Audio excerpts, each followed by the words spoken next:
తాకట్లో ఉన్న మీ బంగారాన్ని విడిపించి ఆ రోజు ఆన్లైన్ రేటుకి కొంటాం. Sharma gold company. నమస్తే, వెల్కమ్ టు సుమన్ టీవీ. నేను పద్మిని. ప్రస్తుతంతో పాటు ప్రముఖ ఆధ్యాత్మికవేత్త, శ్రీదేవి శ్రీ విద్యాపీఠం వ్యవస్థాపకులు, శ్రీ లక్ష్మీ గణపతి ఆలయం నిర్వాహకులు, స్వర్ణ దేవాలయం నిర్మాణ సంకల్పకర్త, శ్రీ విద్య ఉపాసకులు, బ్రహ్మశ్రీ తేరాల సుబ్రహ్మణ్య శాస్త్రి గారు మనతో పాటు ఉన్నారు. మాట్లాడదాం. నమస్కారం అండి. నమస్తే తల్లి. ఎలా ఉన్నారండి? చాలా హ్యాపీ అమ్మా, సంతోషం. కామాక్షి అనుగ్రహం. ప్రేక్షకులందరికీ, వీక్షకులందరికీ కూడా నూతన ఆంగ్ల సంవత్సర శుభాకాంక్షలు. మీకు కూడా నూతన ఆంగ్ల సంవత్సర సుమన్ శుభాకాంక్షలు. టీవీ యాజమాన్యానికి అందరికీ కూడా ప్రత్యేకంగా మీ అందరికీ, Thank you. పద్మిని మేడం ముఖ్యంగా. ఫస్ట్ మనం చేసిన ప్రోగ్రాం చాలా అద్భుతంగా ప్రజలందరిలోకి వెళ్ళి వారిలో ఉండబడేటువంటి ఒక ఆధ్యాత్మికమైన ఎక్కడో ఏదో ఒక కోణంలో ఉన్నటువంటి ఒక దివ్యానుభూతిని పద్మిని మేడం గారు అయ్యయ్యో. పద్మహస్తే అన్నట్లుగా ఆ సువర్ణహస్తాలతో ప్రకటితం చేసినటువంటి ఒక స్వర్ణ దేవాలయ నిర్మాణ సంకల్పం నా అదృష్టం. సహృదయంగా సంపూర్ణంగా పూర్తవ్వాలని కోరుకుంటూ కామాక్షి సన్నిధిలో ప్రారంభం చేసిన ఈ ప్రయాణం ఖచ్చితంగా అద్భుతంగా వీక్షకుల నుండి ఇంత స్పందన వస్తుందని నేను 10 లక్షల మంది చూడటం. రీచ్ ఇప్పుడు ఇంకా అయ్యారు. ఎక్కువ ఉన్నట్టు. చాలా అద్భుతంగా. సో ఈ కార్యక్రమం ఇంకా సంకల్పానికి ఎక్కడ నేను నా హృదయంలో ఉండబడేటువంటి ఒక అంతర్లీనమన్నీ కూడా వాష్ అవుట్ అయిపోయినాయి. అమ్మవారు అద్భుతంగా మంచి ఖచ్చితంగా స్పందన ఇచ్చిందమ్మా. ఖచ్చితంగా ఖచ్చితంగా ఇదంతా అమ్మవారి దయ. మనం అవును. నేనైతే జస్ట్ ఇన్స్ట్రుమెంట్ గానే నేను భావిస్తాను. అవును. ఎనీవేస్, మీరు అన్నట్టుగానే ఆంగ్ల నూతన సంవత్సరం మొదలవుతోంది. 2025కి ఎట్టకేలకు మనం టాటా బై బై చెప్పేసేటటువంటి పరిస్థితి వచ్చేసింది. ఈ రోజు 31వ తారీఖు. రైట్, రేపే మరి న్యూ ఇయర్ స్టార్ట్ అవుతుంది. ఎంత కాదనుకున్నా ఆ వెస్ట్రన్ పోకళ్ళలో ఉన్నాం మనం. ఇంక రేపటి నుంచి ఎలా అయినా మన ఫోన్లు చూపిస్తూ ఉంటాయి ఇది 2026 అని, లేకపోతే డేట్స్ చేంజ్ అవుతుంటాయి. సో మనం ఎంతో కొంత యాక్సెప్ట్ చేయాలి. మరి ఈ 2026వ సంవత్సరం అందరికీ చాలా ప్రశాంతవంతమైనటువంటి ఇయర్ గానే వెళ్ళాలి అని అంటే ఏం చేయాలి అనేది ఖచ్చితంగా మీ ద్వారా తెలుసుకోవాలనుకుంటున్నాను. ఎందుకంటే రేపు వచ్చేటటువంటి ఉగాది కూడా ఆ నామం పరాభావ నామ సంవత్సరంగా వస్తోంది. ఆ నామానికి ఎంతో కొంత సార్థకత అది చేస్తుంది. ఎందుకంటే పూర్వం జరిగినటువంటి అంటే వికారి నామ సంవత్సరం ఎంత వికారాలని చూపించిందో అందరి వికారాలని బయట పెట్టేసింది. సో అలాగే శార్వరి నామ సంవత్సరం చీకట్లని కమ్ముకుంది ఆ సంవత్సరం అంతా కూడా. సో ఖచ్చితంగా మన పెద్దవాళ్ళు పెట్టారు అంటే ఎంతో కొంత దానికి అర్థం ఉంటుంది. అమ్మో పరాభావ నామ సంవత్సరం ఎన్ని అవమానాలను చూస్తామని బెంగగా ఉందండి. మరి 2026వ సంవత్సరం బాగుండాలి అందరికీ అంటే ఏం చేయాలి ఒక్కసారి మీ ద్వారా? తప్పకుండా. శ్రీ విద్యాం పరిపూర్ణమేరు శిఖరే బిందు త్రికోణే స్థితాం వాగీషాది సమస్త భూత జననిం మంచేశ్వాకారికే కామాక్షిం కరుణారసార్ణవమిం కామేశ్వరం కస్థితాం కాంచ్యాం చిన్మయీం కామకోటినిలయాం శ్రీ బ్రహ్మ విద్యాం భజే. జయ జయ శంకర హర హర శంకర. ఈ ఆంగ్లనామ సంవత్సరము అనేటువంటిది రాగానే ప్రతి ఒక్కళ్ళకి కూడా ఏమనిపిస్తుందంటే ఉగాది ప్రారంభ కాలంలో మనం అందరం కూడా దానికి ఎక్కువగా ప్రాధాన్యత ఇవ్వాలి అనేటువంటి ఒక అంశంలో ప్రతి ఒక్కళ్ళు ఎక్కువగా ఆలోచన చేస్తూ దానికి సంబంధించినటువంటి ఒక అంశాలనే ముందుకు తీసుకుని రావాలి తప్ప ఆంగ్లనామ సంవత్సరము దీని గురించి హడావుడి ఇదంతా మనకెందుకు అనే దాని పట్ల కూడా మాట్లాడేటువంటి వాళ్ళు ఉన్నారు. దీన్ని అలా మాట్లాడుతూ ఉన్నప్పటికీ నలుగురితో పాటు మనం కూడా పర్వాలేదులే అని కాస్త కూస్తో ఇంట్లో హడావిడి చేస్తూ మళ్ళీ చేస్తూ ఉంటారు.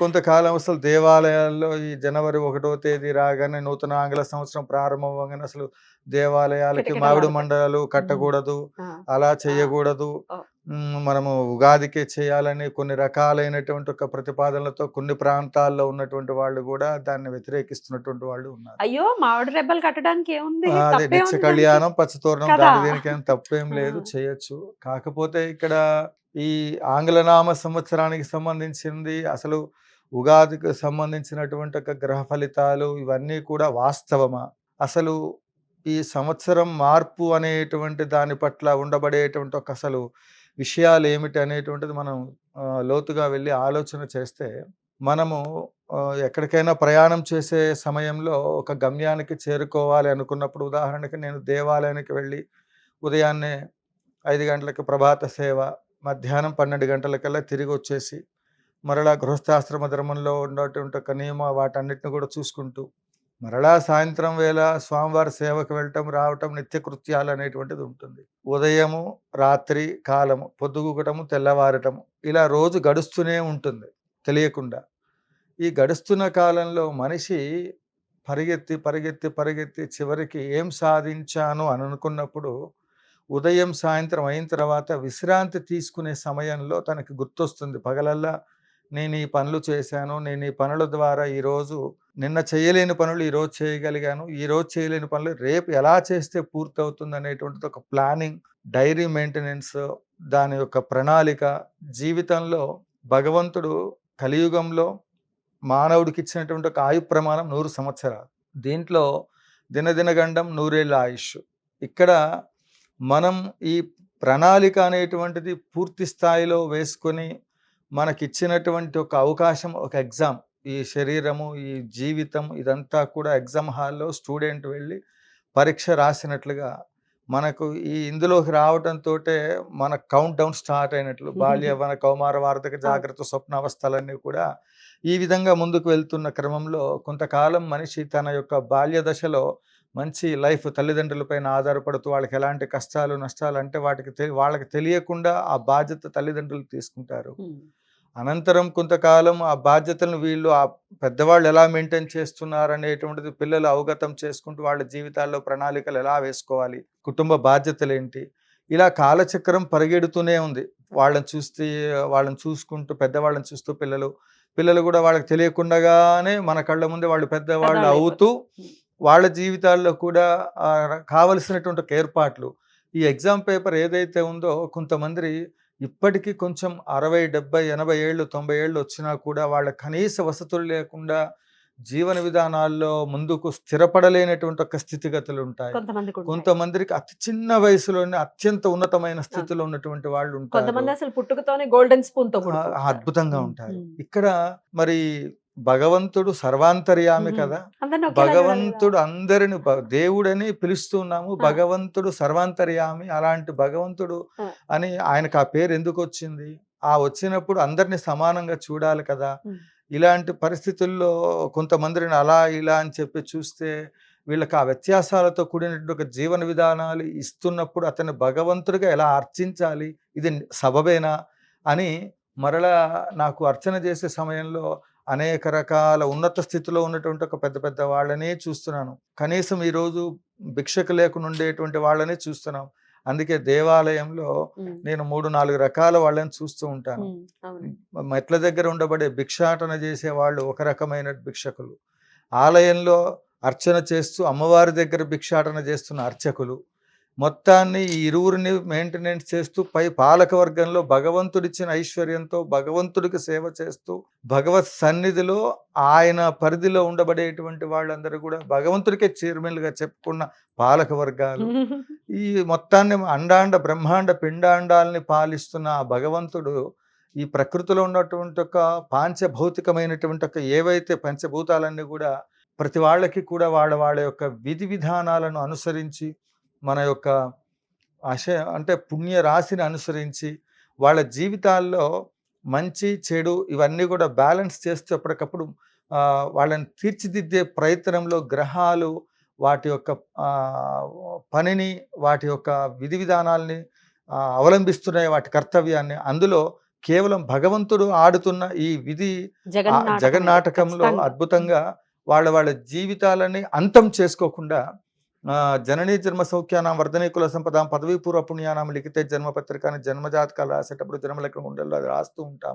భగవంతుడు రాసినటువంటి ఒక రాతను కూడా తిరిగి మార్చుకోగలిగి తన జీవితాన్ని ఉన్నత స్థితికి తీసుకెళ్ళగలగటానికి కృషితో నాస్తి దుర్భిక్షం, జపతో నాస్తి పాతకం. అందుకే భగవత్ ఆరాధన వల్ల ఎలాంటి పాపాలున్నా సరే అవన్నీ తొలగిపోయి వాళ్ళ జీవితంలో ఉన్నత స్థితిలోకి వెళ్ళటానికి కావలసినటువంటి ఒక స్థితిని ఏర్పాటు చేసుకోవడానికి కావలసిన ఉన్నత స్థితి భగవత్ ఆరాధన వల్ల వస్తే ఆ వచ్చిన ప్రజ్ఞాశక్తి చేత ఆది మానవుడి దగ్గర నుండి మొదలుకొని ఇక్కడ మనం ఈరోజు అభివృద్ధి చెందినటువంటి ఒక ప్రస్తుత సమాజం వరకు కూడా మనం గమనించినట్లయితే పూర్తి స్థాయిలో ఒక ప్రణాళికాబద్ధతతో మానవుడి యొక్క అభివృద్ధి అనేటువంటిది పూర్తి స్థాయిలో తనకు తాను కొన్ని నిర్మాణాలను చేసుకుంటూ వచ్చాడు. అందులో భాగంగా ఈ పంచాంగాలవనివ్వండి, ఈ శాస్త్రములవనివ్వండి, ఇవన్నీ కూడా మరి భగవంతుడి యొక్క అనుగ్రహంతో మనం ఈ జీవితాన్ని సార్థకత చేసుకోవటానికి ఏర్పాటు చేసినటువంటి ఒక మరి వ్యవస్థగా భగవత్ ప్రసాదంగానే ప్రతి అంశాన్ని మనం స్వీకరించవలసిన అవసరం ఎంతైనా ఉంది తప్ప Right. ఇది ఆంగ్ల సంవత్సరం చేయకూడదని, అది ఉగాది శాస్త్ర ప్రమాణమని, వీటిని చేయవచ్చునని, వీటిపైన మాటల కంటే మన యొక్క వ్యక్తిగతమైనటువంటి ఒక సంతోషాన్ని మించింది ఇంకొకటి ఇంకోటి లేదు. ఏమీ ఉండదు. ఆనందో బ్రహ్మ. Exactly. కాబట్టి ఆ ప్రకారంగా Huh. ఈ ఆంగ్ల నామ సంవత్సరం అనేటువంటిది Huh. అద్భుతంగా చేసుకోవచ్చు. మరి దాంట్లో ఎలా ఎటువంటి- అండి ఈ సంవత్సరం అంతా బాగుండాలంటే ఏం చేయమంటారు చెప్పండి? ముఖ్యంగా ఈ సంవత్సరం మొత్తం ప్రతి ఒక్కళ్ళు కూడా అత్యద్భుతంగా వాళ్ళ జీవితంలో ముందుకు రావడానికి ఉగాది కానివ్వండి, ఇటు తెలుగు ఆంగ్ల సంవత్సరాది ఏదైనప్పటికీ కూడా మొట్టమొదటిసారిగా ఈ గ్రహాలకు సంబంధించిన రాశి ఫలితాలు, ముఖ్యంగా నేను ఒకటి చెప్తాను, ఇంకొకళ్ళు వాళ్ళ అనుభవాన్ని బట్టి ఇంకొకళ్ళు చెప్తూ ఉంటారు, 10 మంది 10 రకాలుగా చెప్తారు. కానీ మీ జీవితం మీ చేతుల్లో ఉంది. మీ జీవితం మీ చేతుల్లో ఉన్నదానికి ఆ గ్రహాల యొక్క స్థితిగతులు ఏ విధంగా మనకు అనుకూలమైన ఫలితాలు రావాలి అనుకున్నప్పటికీ కూడా క్రమశిక్షణ, పట్టుదల, జీవితంలో సాధించాలనుకునేటువంటి ఒక లక్ష్యం ఏదైతే ఉంటుందో వాటిపైన ఫోకస్ చేసి ఈ గ్రహాలు, జ్యోతిష్యము ఇవన్నీ కూడా వాటి యొక్క ఫలితాలు అవి ఉంటూనే ఉంటాయి. మాలాంటి వాళ్ళు చెప్తూనే ఉంటారు, జీవితాలు గడుస్తూనే ఉంటాయి. మీకంటూ ఒక లక్ష్యం పెట్టుకొని తద్వారా మీరు ఉన్నత స్థితిలోకి రావడానికి కావలసినటువంటి ఒక స్థితిగతులు ఈ ఆంగ్ల సంవత్సరంలో ముందుకు వెళ్ళటానికి రాజశ్యామల అమ్మవారి ఉపాసన చాలా అత్యద్భుతమైనటువంటి ఒక ఉపాసన. అందుకే యావత్ ప్రపంచం, తెలుగు రాష్ట్రాలే కాదు యావత్ ప్రపంచం మొత్తం కూడా స్వర్ణమయంగా మారడానికి స్వర్ణాలయ సంకల్పం చేశాం. ఈ రాశి ఫలితాలు ముఖ్యంగా చూసినప్పుడు సంఖ్యాశాస్త్ర ప్రకారంగా మనకి 2022, 2021, మొత్తం 2019 ఇవన్నీ కూడా కాలసర్ప దోషాలకు సంబంధించినటువంటివి. ఇప్పుడు కూడా నేను ఒకే విషయం చెప్తున్నాను, ఒకసారి నా స్టేట్మెంట్ ఏంటంటే 2032 వరకు గ్రహగతులన్నీ కూడా అస్తవ్యస్తంగా ఉన్నాయి, కాలసర్ప దోషాల్లో ఉన్నాయి. ప్రతి వాళ్ళు వాళ్ళ యొక్క ఇష్టదేవత ఆరాధన తప్పకుండా చేయాలి. అలా చేసినప్పుడు ఈ గ్రహాల యొక్క ప్రభావము మన పైన పడకుండా ఉంటుంది.